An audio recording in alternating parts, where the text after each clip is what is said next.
क्योंकि बाकी पार्ट हमने पहले वाले वीडियो बता दिया है और ये कुछ इंपॉर्टेंट है क्योंकि देखो चैप्टर वगैरह नहीं हो पाएगा तो इंपॉर्टेंट पॉइंट बता रहे हैं तो आप देख लें और कुछ बातों को बता रहे हैं उसको ध्यान दें। जैसे सैलरी की बात कर देंगे तो सैलरी का सेक्शन था 15 से लेके 17 आप देख लेना। इसमें जो इंपॉर्टेंट क्वेश्चन आ सकता है एक तो रिलेशन आ सकता है एम्प्लॉयर एम्प्लॉई रिलेशनशिप, तो इसके आधार पर क्वेश्चन बन सकता है कि एमपी एमएलए का जो सैलरी होगा वो इनकम फ्रॉम अदर सोर्स में टैक्सेबल होगा ना कि सैलरी रेट। एक और इससे डिडक्शन आ सकता है अंडर सेक्शन, वैसे डिडक्शन का सेक्शन जो है वो 16 है तो 16(1) जो है वो स्टैंडर्ड डिडक्शन है जो 50,000। हम बस लिमिट बताएंगे, बहुत डिटेल नहीं करेंगे बाबू, लिमिट हम बता देंगे आपको। अब सेकंड है यहाँ पे एंटरटेनमेंट अलाउंसेस। सेकंड जो 16(2) है वो है आपका एंटरटेनमेंट। इसलिए बस गवर्नमेंट एम्प्लॉय के लिए एप्लीकेबल है और इसमें देखा जाता है कि लीस्ट ऑफ द फॉलोइंग वो बता दे रहे हैं। तो लीस्ट है एक्चुअल अमाउंट पहला, दूसरा क्या है 20% ऑफ सैलरी और तीसरा 5,000, मतलब इसका मैक्सिमम लिमिट 5,000। थर्ड प्रोफेशनल या एम्प्लॉयमेंट टैक्स, तो इसमें भी यही सेम बात है कि जो भी पेमेंट एम्प्लॉयर एम्प्लॉय के बिहाफ पे करेगा वो भी क्या हो जाएगा एग्जेम्प्ट। चलिए अब थोड़ा सा आगे बढ़ चलेंगे बाबू। तो इसमें एक और बात हम देखेंगे अलाउंसेस, क्योंकि सैलरी जो होती है सैलरी में दो ही चीजें मेन होती है, एक अलाउंसेस और एक आपका हो गया परक्विजिट्स। अलाउंसेस ज्यादातर परक्विजिट्स, अलाउंसेस जो होती है वो कैश ट्रांजैक्शंस होती है, अलाउंसेस जो होती है वो कैश ट्रांजैक्शंस होती है और परक्विजिट जो होता है वो बेनिफिट होता है। तो अलाउंसेस वैसे तीन कैटेगरी में बटे हुए हैं, एक हो गया हमारा फुल्ली टैक्सेबल, एक हमारा हो जाएगा वो फुल्ली एग्जेम्प्ट और एक हो गया आपका पार्टली टैक्सेबल पार्टली एग्जेम्प्ट। जो फुल्ली टैक्सेबल है उसकी लिस्ट हम बता दे रहे जो आ सकता है, जैसे डियरनेस अलाउंसेस, डियरनेस पे city compensatory allowances, dog allowances, medical allowances, doctor allowances, तो ऐसे कुछ अगर आता है तो फुल्ली टैक्सेबल, बस रिकॉल करना इस समय वही कर सकते हैं। फुल्ली एग्जेम्प्ट अलाउंसेस क्या होते हैं, तो अगर कोई फॉरेन एम्प्लॉय है जो इंडिया का या विदेश काम कर रहा है इंडियन गवर्नमेंट की तरफ से, तो उसका जो उसको जो मिलेगा अलाउंसेस एग्जेम्प्ट हो जाएगा। यूएनओ अपने एम्प्लॉय को जो पेमेंट करता है वो भी एग्जेम्प्ट हो जाएगा। पार्टी वाले में जो एक दो बातें जाननी है वो देख लेते हैं। सबसे एचआरए हाउस रेंट अलाउंसेस, तो हाउस रेंट अलाउंसेस का नियम इतना है कि लीस्ट, इसमें भी देखा जाता है लिस्ट ऑफ द फॉलोइंग। अब लिस्ट में पहला एक्चुअल अमाउंट, सेकंड है rent paid minus 10% of salary. बस एक रूल देख लो, इसमें इन तीनों में जो कम होता है वही एग्जेम्प्ट होता है, list of the following will exempt. और लास्ट है वो इसका ये हो गया actual amount rent paid minus 10% of salary और एक पॉइंट यहां पे था 40% नॉन मेट्रो और 50% मेट्रो मेट्रो सिटीज। तो 40% non metro cities, 50% metro cities. अब मेट्रो सिटीज कौन कौन सी है, दिल्ली, मुंबई, चेन्नई, कोलकाता, ये मेट्रो सिटीज है। ये भी क्वेश्चन आ सकता है तो उसका इन तीनों में जो कम होगा। फिर एक बात है चिल्ड्रन एजुकेशन अलाउंसेस, चिल्ड्रन के लिए 100 रुपए पर मंथ पर चाइल्ड।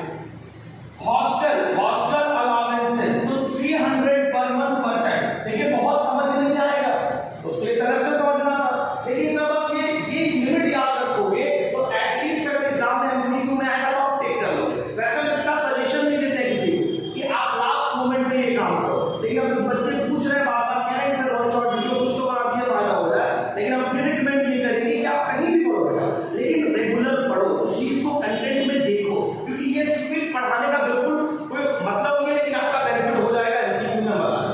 फिर एक दो बातें और देखें, एक दो पॉइंट और, जैसे स्पेसिफाइड एम्प्लॉय, एक क्वेश्चन पूछ सकता है स्पेसिफाइड एम्प्लॉय कौन होते हैं, तो वैसे तो बहुत सारा डिटेल है, आप समझ लो कि जिसका पे 50,000 से ज्यादा होता है ईयरली वो स्पेसिफाइड एम्प्लॉय है। एक टॉपिक और जो आपको बताना था इसमें वो ये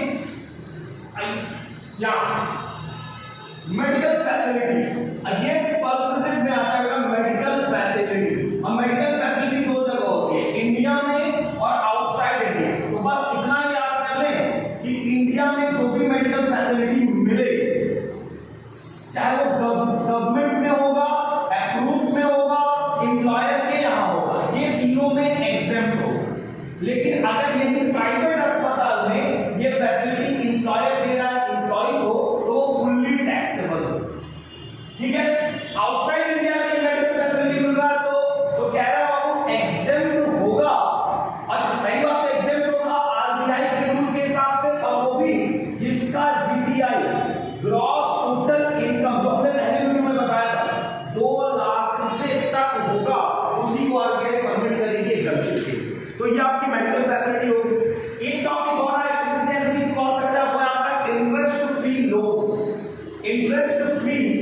कंसेशनल लोन, जैसे हम लोग भाई कोई लोन की जरूरत है, एम्प्लॉयर अपने एम्प्लॉय को दे सकता है, तो इंटरेस्ट फ्री या कंसेशनल लोन की जो कंडीशन है वो ये कि रेट ऑफ इंटरेस्ट ही उनका क्या होगा, वैल्यू ऑफ पर्पस होगा, टैक्सेबिलिटी।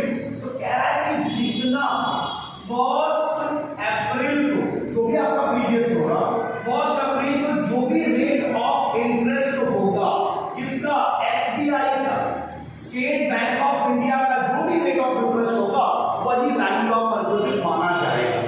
एक और टॉपिक इसमें है फ्री मील, कि जैसे एम्प्लॉयर अपने एम्प्लॉय को फ्री मील दे रहा है, तो अगर वो 50 रुपए पर मील दे रहे हैं यहां तक एग्जाम्प्ट है, लेकिन अगर इससे ज्यादा 50 रुपए पर मील से ज्यादा हो गया तो ये टैक्सेबल हो जाएगा, तो खाने में भी पाबंदी है। फिर भाई ये गिफ्ट कहां तक गिफ्ट दिया जा सकता है, उसकी भी मैक्सिमम लिमिट 5 लाख है, 5 लाख से ज्यादा होगा तो टैक्सेबल हो जाएगा।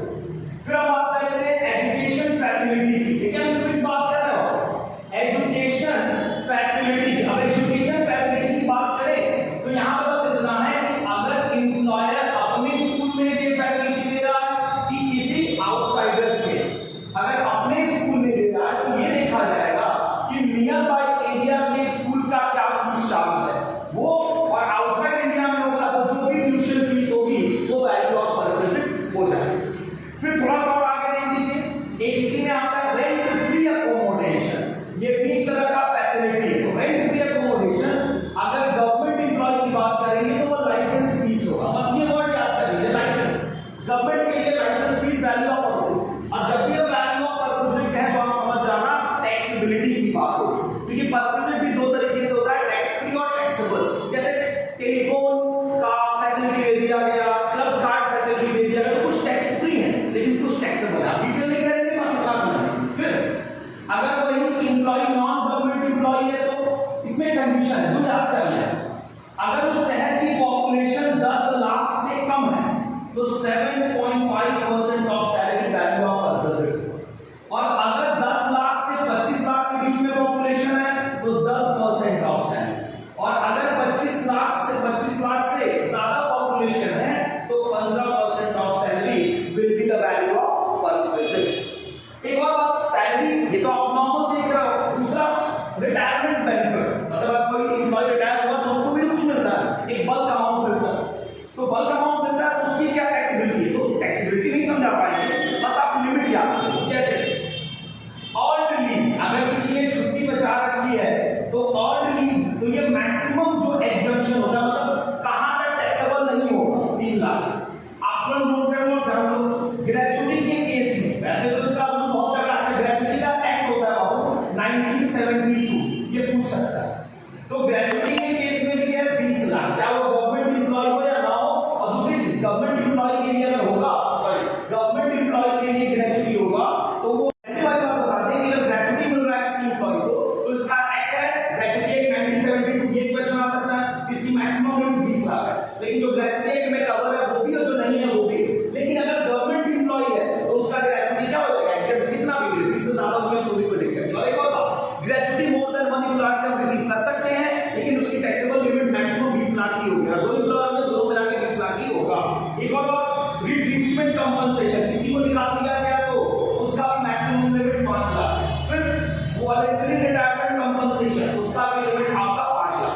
तो ये लिमिट्स है जो हमको तैयार कर लेनी है। एक और हाउस प्रॉपर्टी के लिए बता दे, तो ये एक टॉप से याद कर लीजिए, एनुअल वैल्यू किसी की हाउस प्रॉपर्टी का अगर हमने उसको लेट आउट किया हुआ है, हमने डोमेस्टिक पर्पस के लिए, कमर्शियल पर्पस के लिए लेट आउट कर रखा है, तो उसकी मिलने वाली annual value house property rate में टैक्सेबल होगी।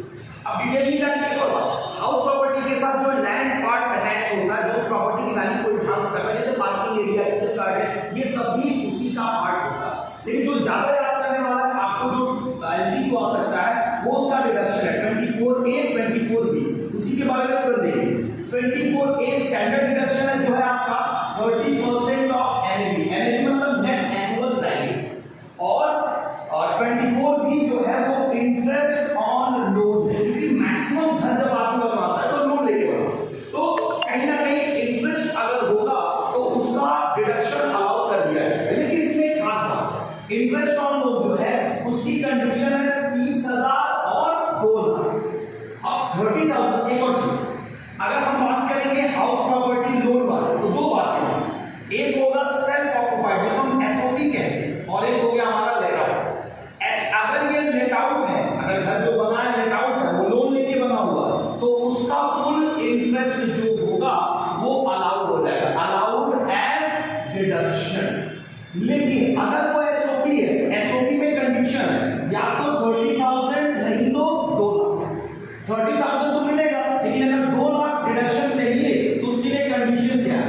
जो लोन लिया गया हो वो घर बनवाने या परचेज करने के लिए लिया गया हो। दूसरा, वो घर 1 अप्रैल 1999 को या उसके बाद लिया गया, और घर का जो कंस्ट्रक्शन है वो 5 साल में कंप्लीट हो गया या परचेजिंग 5 साल में कंप्लीट हो गई। एक और इसी लोन में बात हम देखते हैं, इंटरेस्ट ऑन लोन की बात करते हैं, तो इसमें एक और जो बड़ा इंपॉर्टेंट पॉइंट है वो है प्री पीरियड और पोस्ट पीरियड।